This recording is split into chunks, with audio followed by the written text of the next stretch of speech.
ओम शांति। 20 अगस्त 2026 के बाबा के मधुर महावाक्य। बाबा कहते, मीठे बच्चे, बाप आए हैं तुम्हें इस पाप की दुनिया से निकाल चैन की दुनिया में ले जाने। बाप द्वारा तुम्हें सुख शांति की 2 सौगातें मिलती हैं। बाप आए हैं तुम्हें इस पाप की दुनिया से निकाल चैन की दुनिया में ले जाने। बाप द्वारा तुम्हें सुख शांति की 2 सौगातें मिलती। बाबा बच्चों को 2 सौगातें दे रहे हैं। प्रश्न, सारी दुनिया में सच्चे सच्चे नंस तुम हो। सच्चे नंस किसे कहा जाता है? सारी दुनिया में सच्चे सच्चे नंस तुम हो। सच्चे नंस किसे कहा जाता है? उत्तर, सच्चे नंस वह है जिनकी बुद्धि में एक या माँ कहते हुए अपने को भल नंस कहलाते हैं, लेकिन उनकी बुद्धि में सिर्फ एक क्राइस्ट की याद नहीं, क्राइस्ट को भी गॉड का बच्चा कहेंगे। तो उनकी बुद्धि में 2 है और तुम्हारी बुद्धि में एक बाप है। इसलिए तुम सच्चे सच्ची नंस हो। तुम्हें बाप का फरमान है, पवित्र रहना है। गीत, इस पाप की दुनिया से कहीं दूर ले चल। ओम शांति। मीठे मीठे रूहानी बच्चों ने गीत सुना। किसने सुना? आत्माओं ने। आत्मा को परमात्मा नहीं कहा जा सकता, मनुष्य को भगवान नहीं कह सकते। अच्छा, अभी तुम हो ब्राह्मण, तुमको अभी देवता नहीं कहा जाता। ब्रह्मा को भी देवता नहीं कहा जा सकता। बल कहते हैं ब्रह्मा देवता न में, विष्णु देवता न में, परंतु ब्रह्मा और विष्णु में तो बहुत फर्क है। विष्णु को देवता कहा जाता है, ब्रह्मा को देवता नहीं कह सकते, क्योंकि वह है ब्राह्मणों का बाप। ब्राह्मणों को देवता नहीं कहा जा सकता। अब ये बातें कोई मनुष्य को नहीं समझा सकते, भगवान ही समझाते हैं। मनुष्य तो अंधश्रद्धा में आ जाता है, सो बोल देते हैं। अभी तुम बच्चे समझते हो, रूहानी बाप हम बच्चों को पढ़ा रहे हैं। अपने को आत्मा समझना चाहिए। आत्मा ये शरीर लेती है। आत्मा ने 84 जन्म लिए हैं। जैसे जैसे कर्म करते वैसे शरीर मिलता है। शरीर से आत्मा अलग हो जाती है। फिर शरीर से प्यार नहीं रहता, आत्मा से प्यार रहता है। आत्मा में भी प्यार तब है जबकि आत्मा शरीर में है। पितरों को मनुष्य बुलाते हैं, शरीर तो उनका खत्म हो गया, फिर भी उनकी आत्मा को याद करते हैं, इसलिए ब्राह्मण में बुलाते हैं। कहते हैं फलाने की आत्माओं, ये भोजन आकर खाओ। गोया आत्मा में मोह रहता, परंतु पहले शरीर में मोह था, फिर शरीर याद आता था। ऐसे नहीं समझते कि हम आत्मा को बुलाते हैं। आत्मा ही सब कुछ करती है। आत्मा में अच्छे व बुरे संस्कार रहते हैं। पहले पहले देवाभिमान, फिर उसके बाद और विकार आते हैं। सबको मिलाकर कहा जाता है विकारी। जिसमें ये विकार नहीं, उनको कहा ही जाता है निर्विकारी। ये तो समझते हो, बरोबर भारत में जब देवी देवताएं थे तो उनमें दैवी गुण थे। इन लक्ष्मी नारायण का है ही देवी देवता धर्म। जैसे क्रिश्चियन धर्म में मेल अथवा फीमेल सब क्रिश्चियन हैं, ये भी कहा जाता है देवी देवता। राजा रानी प्रजा सब देवी देवता धर्म के हैं। ये बहुत सुख देने वाला धर्म है। बच्चों ने गीत सुना। ये आत्मा ने कहा कि बाबा ऐसी जगह ले चलो जहाँ मुझे चैन शांति हो। मैं तो है ही सुखधाम और शांति धाम, यहाँ बड़े बेचैन हैं। सतयुग में बेचैनी होती नहीं। आत्मा जानती है बाबा बिगर कोई चैन की दुनिया में ले जा नहीं सकते। बाप कहते हैं मुक्ति और जीवन मुक्ति ये 2 सौगातें हैं। मैं कलब कलब लाता हूँ, परंतु तुम भूल जाते हो। ड्रामा में भूलना ही है। सब भूल जाएं तब तो मैं आऊँ। अभी तुम ब्राह्मण बने हो, तुमको निश्चय है हमने 84 जन्म लिए हैं। जो पूरा ज्ञान नहीं उठाएंगे वह पहले नई दुनिया में भी नहीं आएंगे। त्रेता के अंत में आ जाएं। सारा मदार है पुरुषार्थ पर। सतयुग में सुख था तो इन लक्ष्मी नारायण का राज्य था। अच्छा, इसके अगले जन्म में ये कौन थे?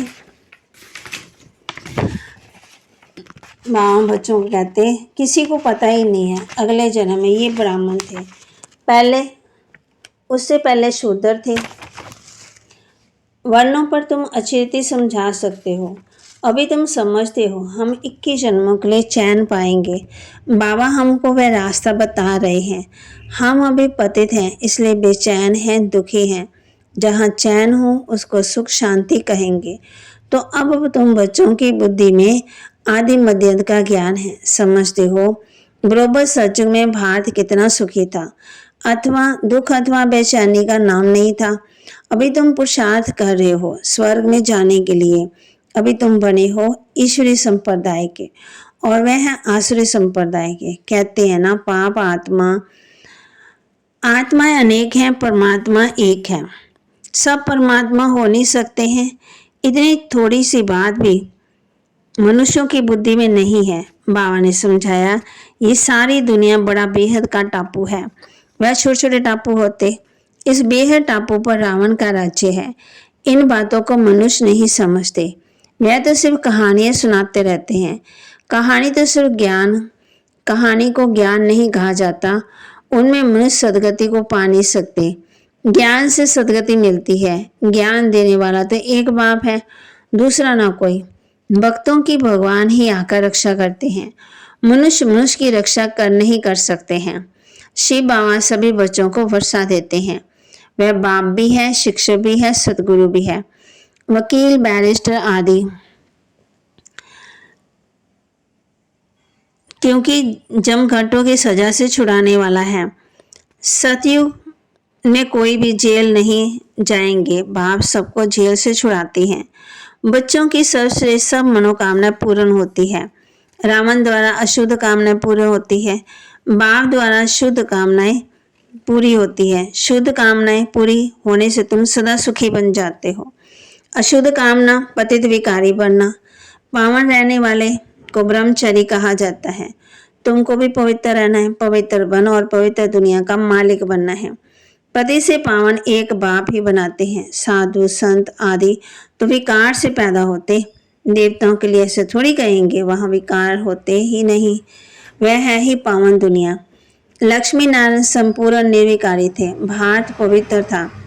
ये अभी तुम समझते हो। सतयुग में प्योरिटी थी तो पीस भी था, सुख भी था, शांति भी थी, सब सुखी थे। रावण राज्य जब से हुआ तो गिरते आए।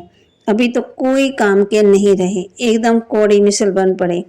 और फिर हीरे मिसल बाप द्वारा बनते हैं। भारत जब सतयुग था तो हीरे जैसा था, अब तो कौड़ी मिसल भी नहीं है। अपने धर्म का ही किसी को पता नहीं पड़ता।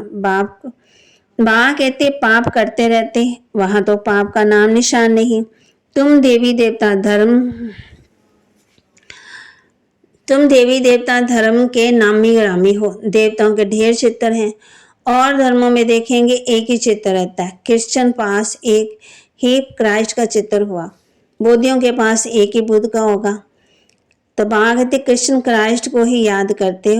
उनको नन्स कहा जाता। नन्स माना सिवाय एक क्राइस्ट के और कोई की याद में नहीं रहते। बाप कहते तुम हो ही नंस, तुम अपने गृहस्थ व्यवहार में रहते नंस बनती हो।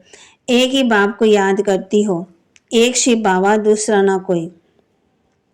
उनकी बुद्धि में फिर भी दो आ जाते। क्राइस्ट के लिए समझेंगे वह गॉड का बच्चा था, परंतु उनको गॉड की नॉलेज नहीं। तुम बच्चों को नॉलेज है। सारी दुनिया में ऐसा कोई नहीं जिसको परमात्मा की नॉलेज ना हो। परमात्मा कहाँ रहते, कब आते हैं, उनका क्या पाठ चलता है, ये कोई नहीं जानते। भगवान को जाने जाननहार भी कहते हैं, समझते हैं। वह हमारे दिल की बात को जानते हैं। बाप कहते हैं मैं नहीं जानता, हमको क्या पड़ी है जो हर एक की दिल को बैठ रीड करूँगा। हम आए हैं पत्तों को पावन बनाने। अगर कोई पवित्र नहीं रहते, झूठ बोलते हैं, तो नुकसान अपना ही पहुंचाएंगे ना। गाते भी है ना, देवताओं की सभा में असुर जाकर बैठते थे, वहां अमृत बांटा जाता था। कोई भी कार में जाकर फिर छिपकर आए बैठते तो वह असुर हुए ना, आप ही अपना पद भ्रष्ट कर देंगे। हर एक को अपना पुरुषार्थ करना है, नहीं तो अपने ही सत्यानाश करते हैं। बहुत ऐसे हैं जो छिपकर बैठ जाते हैं, कहते हैं हम विकार में थोड़ी जाते हैं, परंतु विकार में जाते रहते हैं। ये गोया अपने को ठगते हैं, अपने ही सत्यानाश। परमपिता परमात्मा जिसका राइट हैंड धर्मराज है, उनके आगे झूठ बोलते हैं तो खुद ही दंड के भागी बन पड़ते हैं। बहुत सेंटर्स में भी ऐसे हैं। बाबा जब मुरली चलाते तो बाबा कहते, बाबा जब पहली बार दिल्ली में गया था तो रोज एक आता था जो विकार में जाता रहता था। पूछा जाता जबकि पवित्र नहीं रहते तो आते क्यों? कहता था आऊंगा नहीं तो निर्विकारी कैसे बनूंगा। पवित्रता अच्छी लगती है परंतु रह ही नहीं सकता, आखिर में तो सुधर ही जाऊंगा ना। नहीं आऊंगा तो बेड़ा गर्क हो जाएगा और कोई रास्ता ही नहीं, इसलिए हमको यहाँ आना पड़ता है। बात समझाते तो वायुमंडल खराब करते हो, कहाँ तक ऐसे आते रहेंगे। पावन जो बनते हैं उनको पति से जैसे घृणा आती है। कहते हैं बाबा इनके हाथ का खाना भी अच्छा नहीं लगता। बाप ने युक्ति भी बताई है, खान पान की खिटपिट होती है। ऐसे तो नहीं कि नौकरी छोड़ देंगे, फिर युक्ति से चलना होगा। कोई को समझाओ तो बिगड़ पड़ते हैं, पवित्र कैसे रहेंगे, ये तो कब सुना ही नहीं है। सन्यासी भी रह नहीं सकते हैं, जब घर बार छोड़ जाते हैं तो तब पवित्र रह सकते हैं, परंतु ये किसी को पता ही नहीं कि यहाँ पतित पावन परम पिता परमात्मा पढ़ाते हैं। नहीं मानते इसलिए विरोध करते हैं। शिवा ब्रह्मा तन में आते हैं, कोई शास्त्र दिखाओ।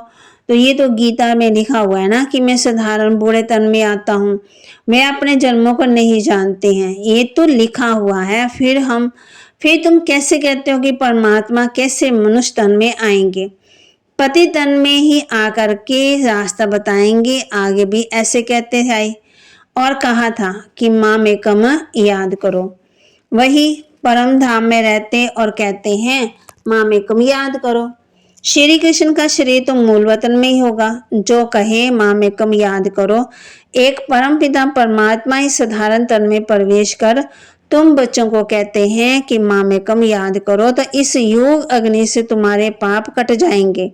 इसलिए ही मुझे तो बाबा कहती इसलिए मुझे पतित पावन कहते हैं। पतित पावन जरूर आत्मा को होगा ना, पतित भी आत्मा ही बनती है।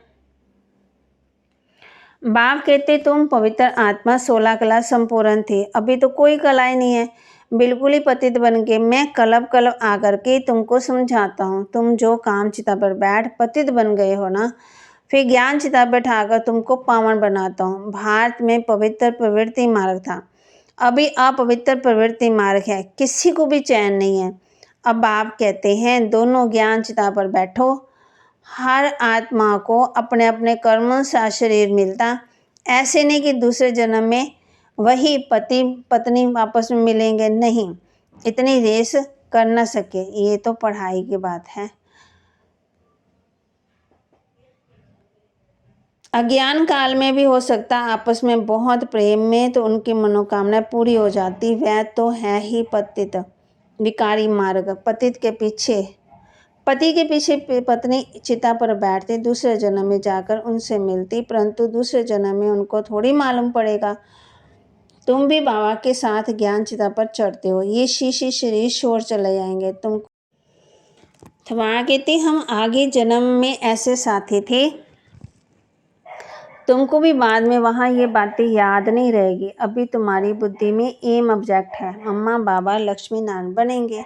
विष्णु है देवता, प्रजापिता ब्रह्मा को देवता नहीं कह सकते। ब्रह्मा सो देवता बनते, ब्रह्मा सो विष्णु, विष्णु सो ब्रह्मा कैसे बनते, ये अभी तुमने समझ लिया। अभी तुम जानते हो चैन सिर्फ स्वर्ग में ही होता। कोई मरते हैं तो कहते हैं स्वर्ग गया, अर्थात चैन में गया, बेचैनी में व्यतीत रहते हैं। बाप फिर भी कहते हैं अपने को आत्मा समझ, बाप को याद करो तो विकार विनाश होंगे। बाकी है डिटेल से समझने की बातें। बाप नॉलेजफुल है तो तुमको भी अपने जैसा नॉलेजफुल बनाते हैं, घर ले जाएंगे। बाप की याद से तुम सतो प्रधान बनेंगे।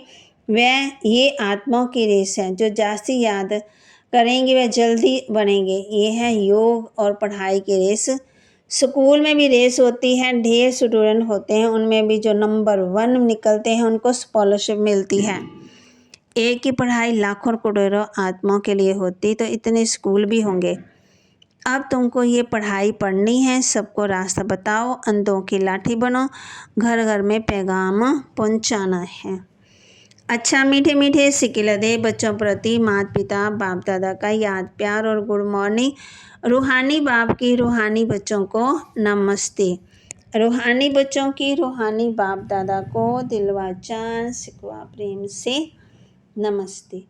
धारणा के लिए मुख्य सार। अब अशुद्ध कामनाओं का त्याग कर शुद्ध कामनाएं रखनी है। सबसे शुद्ध कामना है पवित्र बनकर पवित्र दुनिया का मालिक बने।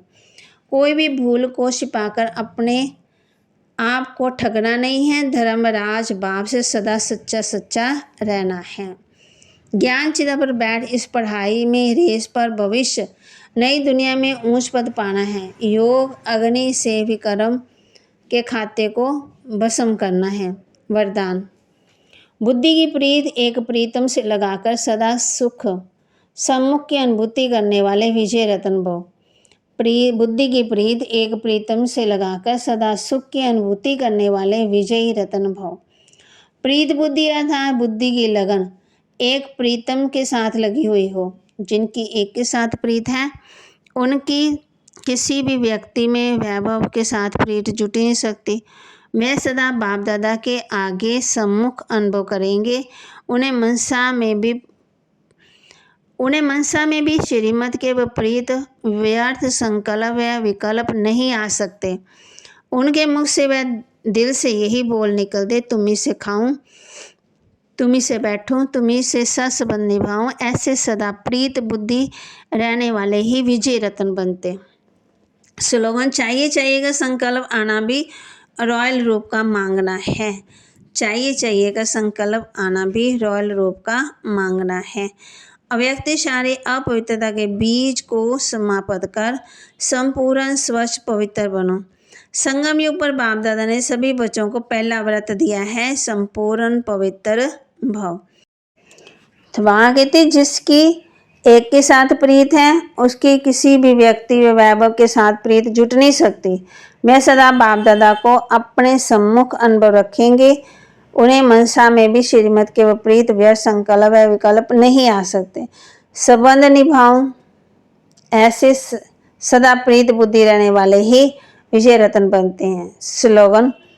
चाहिए का संकल्प आना भी रॉयल रूप का मांगना है। चाहिए एक संकल्प। चाहिए का संकल्प आना भी रॉयल रूप का मांगना है। अव्यक्तिशाली अपवित्रता के बीज को भी समाप्त कर संपूर्ण स्वच्छ पवित्र बनो। संगम युग पर बाप दादा ने सभी बच्चों को पहला व्रत दिया है, संपूर्ण पवित्र भव। ये पवित्रता का व्रत सिर्फ ब्रह्मचर्य का व्रत नहीं, लेकिन ब्रह्मा बाप समान हर बोल व पवित्रता का वाइब्रेशन समाया हुआ है। हर संकल्प में पवित्रता का महत्व, हर कर्म में कर्मयोगी जीवन का अनुभव, इसको कहा जाता है ब्रह्मचारी। सो ब्रह्मचारी बाप की आज्ञा का पालन करने वाले।